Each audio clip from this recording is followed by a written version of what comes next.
भागवत जिनके घर में प्रकट हो तो वहां धन वैभव सुख संपत्ति बढ़नी चाहिए। यहां तो जन्म से ही जैसे वहां माता पधारी।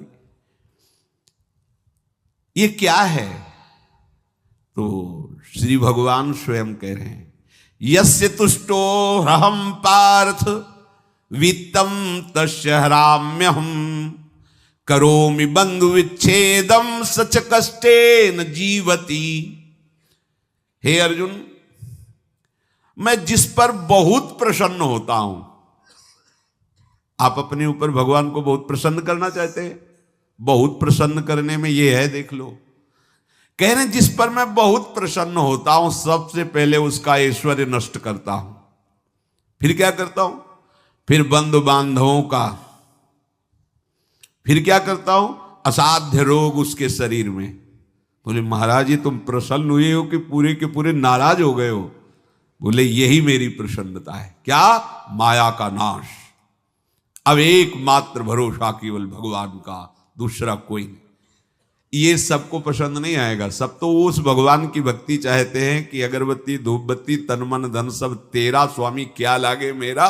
पर अंदर से कह रहे सब तन मन धन सब मेरा, क्या लागे तेरा।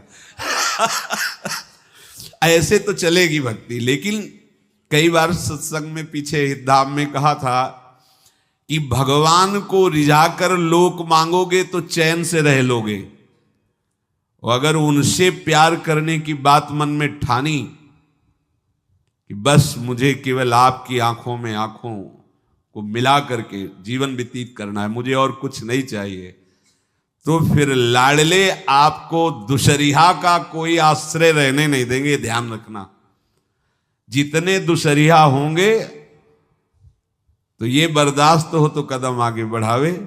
बहुत प्रसन्न हो जाओ ठाकुर हम पे तो कह रहे यस्य तुष्टो ह्रहम पार्थ वित्तम तस्य हराम्यहम करोमि बंधु विच्छेदम सच कष्टेन जीवति। जितनी श्वासें रहेंगी भयंकर कष्ट में उसको व्यतीत करने के लिए दूंगा। ये दंड नहीं है, ये पुरस्कार है। अनंत जन्मों का हिसाब बराबर करके कहीं इसकी वृत्ति मेरे से हट न जाए, ऐसे घेरे में डाल के अखंड चिंतन करवा के सजयति जयति जग उच्चरे। जाको करत श्याम सहाई प्रथम वर्णो कृपा क्रम हो विषय मूल गवाई। कुल कुटुंब बल वित्त हीनो दीन के दुखदाई आपने को करजु लीनो आप ही अपनाई। कह रहे हैं अब मैं वर्णन करता हूं श्याम सुंदर जिस पर कृपा करते हैं उस पर कैसा बर्ताव करते हैं। बोले सबसे पहले उसके विषय भोगों का नाश कर देते हैं। फिर दूसरी कृपा कोई परिवार का, कोई मित्र, कोई रिश्ते नातेदार उसकी तरफ देखेगा भी नहीं।